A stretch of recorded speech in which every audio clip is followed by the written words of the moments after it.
and they are the 3 residents that were arrested outside Ruslands Road. And this issue isn't going away, it's becoming bigger and bigger. And it's not just about this demonstration today and this court case. There's a big battle now on Western Road. Those of you who don't know Western Road, there's some campaigners here. There's a banner there waving itself. Go and acquaint yourself with Western Road, because that's going to be the next big fight. You know, those trees were planted almost 100 years ago to mark, you know, the sacrifices that local soldiers had made in the First World War. And those trees, some of them can be saved. It's about the council. It has to change tack.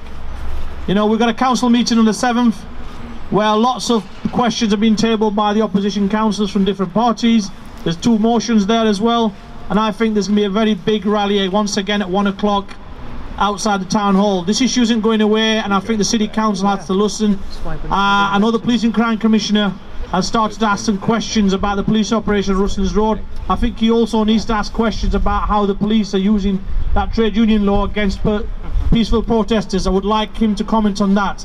He's been pretty forceful against what happened on Ruslands Road. I want him to also comment on whether he thinks it's appropriate to use trade union legislation. So I'm with Simon and Calvin as they walk in into that court, and I hope they walk out with a big smile on their face and the magistrates in there throw this case out, because that's the only sensible option they have today. Thank you. Thank you, Sheffield. I'd like to introduce you now to Helen McElroy. Helen has been an exceptional supporter of the campaign. She's driven it as well. She's very, very important. She's very passionate about trees, very passionate about the environment, and she's put that passion into practice by almost daily being involved in doing some kind of work for the tree campaign. So please give a big round of applause and appreciation for Helen McElroy. Thank you.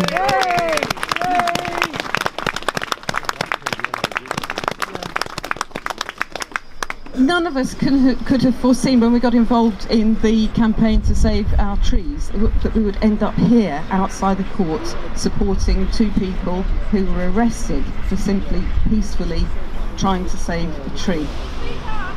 Speak up. Can you hear me now? Right. So I don't need to go on really about what the trees mean to us, what they do for us. Everybody knows that, all the environmental benefits. I won't go on about the birds and the bees and all that. We all know about the birds and the bees. Some things that with the research that is just coming out now about the benefits of trees to us. Things about traffic calming, things about encouraging people to use sustainable transport, walking, cycling and so on. All these things that people are telling us we need to do, encouraging us to do. Peer-reviewed research, in other words, done in universities and approved by other academics, not something that someone's made up on the back of a fag packet down the town hall. This research is showing the value of trees to cities and to communities, and we are just squandering it. And we cannot afford to. As we go into the 21st century, if we want sustainable cities to live in, other cities get it. Around the world, around Britain, other cities, other councils and local authorities get it. Why doesn't Sheffield City Council get it?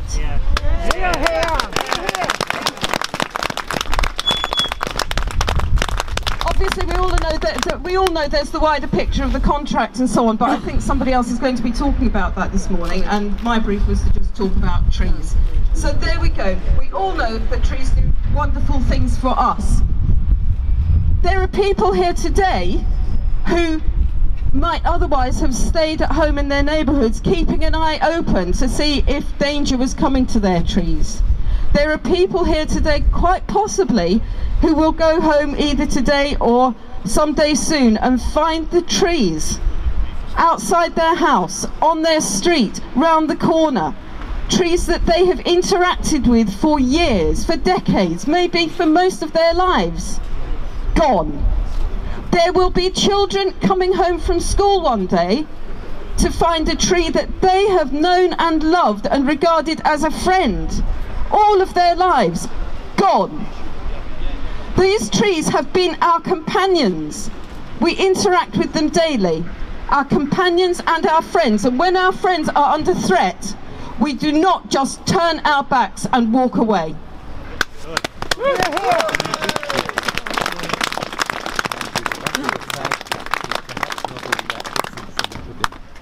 Hello. Calvin and Simon are just about to go into court, so we should probably give them a big cheer when they go, but I think that they're going now. All of us, Calvin and Simon.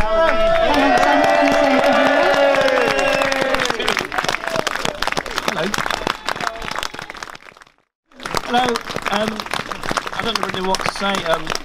Thanks ever so much for coming and for funding our legal costs, and I'm sorry about the suit.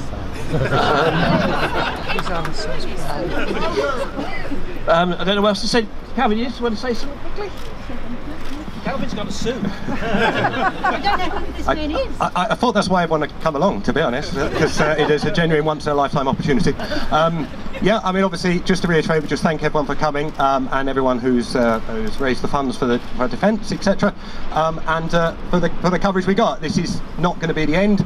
I hope we're getting near the beginning of the end, as someone once said, but we must stop these prosecutions of people for peaceful protest and hope that we can go on from that to stop this contract in its entirety and stop what is going on and stop making Sheffield such a farce nationwide. Thank you.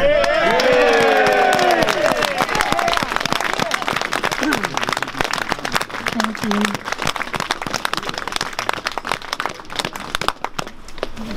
I'd like to introduce Councillor Douglas Johnson. He's with the Green Party and he represents City Wall. Hello, well thanks. I certainly can't match Calvin's speech there, and I certainly can't match Calvin's suit, and certainly can't match Simon's suit, but it's just great to have everyone here today. And I just think the fact that we can come out here and stand outside the police station and the magistrates and all show our support for Calvin and Simon and everyone else who's supported them and not get arrested is just a fantastic thing. Now let's give them a cheer. Yeah.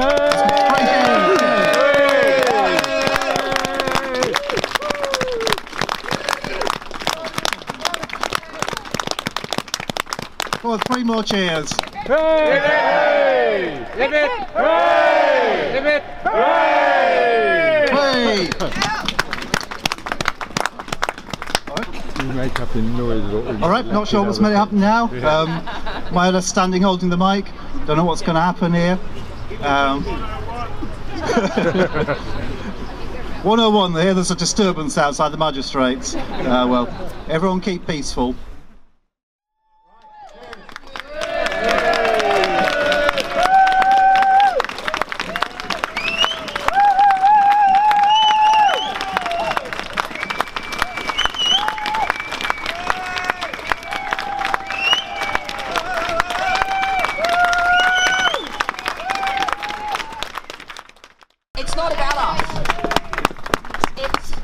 All of you, the Sheffield Tree Action Group, all the local groups, you have run an absolutely tremendous campaign. It's a huge effort. And I just had a journalist ask me, you know, those events on Rustlings Road last month, why did they happen? Why were we seeing knocks on people's doors in the middle of the road, the police at people's doors? People, of course, thinking the worst, thinking, what's happened? Why is there a policeman at my door at the early hours of the morning? And that was so the council could start tree felling, Amy could start tree felling at 5 AM.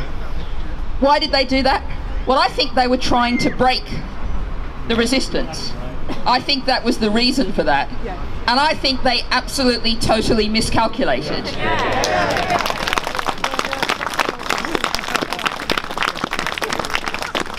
And this has now become about so many issues.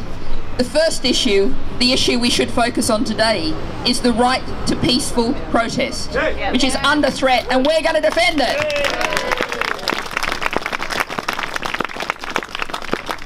What we've seen here is what you might call an innovative use of what's anyway some dreadful legislation directed against trade unions.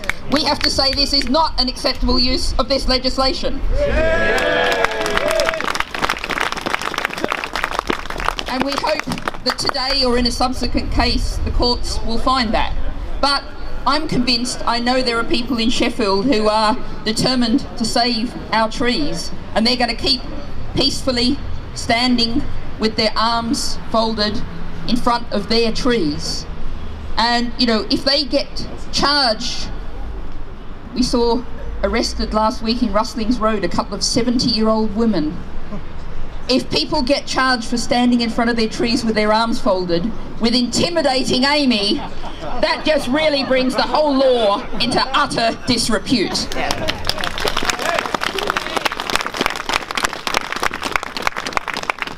But of course there's so many more issues here, and I think the sign in front of me spells it out very well. It says, for those who can't see it, PFIs mean the end of local democracy.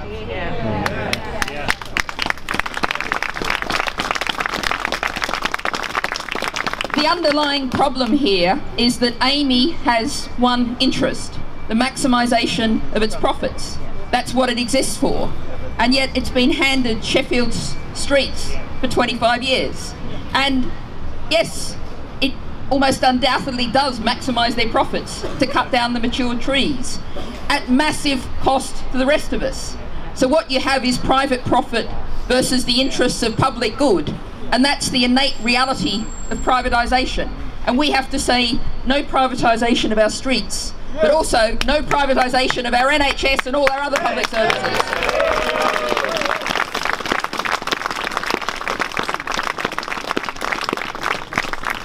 But just looking around these signs, I can see another one over there as shame on you, Sheffield City Council.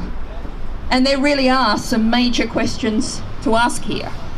Julie Dore, the leader of the council, after these two arrests, said she was horrified by the use of the trade union legislation. And then we can't quite work out if it was the council who set her up with the operation or the police, because they both say the other did. But then we saw the Rustlings Road early morning operation. Now the council should have known what was going to happen. So once again, they've instituted the use of this inappropriate legislation. And we're not going to take that, and we're going to question that very hard, question the council. And I think we'd all here to say to the council, you know, you have to stop doing this.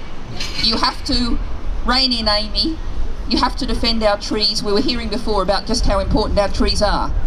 And many people today mightn't have heard that NICE, our national health body, brought out a report about air pollution.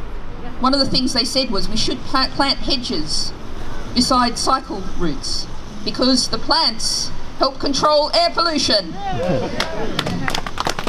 We've got a huge air pollution problem in Sheffield. We've even got a big problem with flooding. And yet we've got these beautiful mature trees under threat. So I think this morning, you know, is really inspiring. 9 o'clock on a winter morning is not the ideal time to hold a demonstration. But you've all come out, you're all delivering a message to the magistrates, a message to the police, a message to the council, a message to Amy, and a message to the country. Because you know what, at the moment, Sheffield is known around the country as the city that's cutting down trees. We're not going to allow that to continue. We're going to fight until we stop it. Thank you.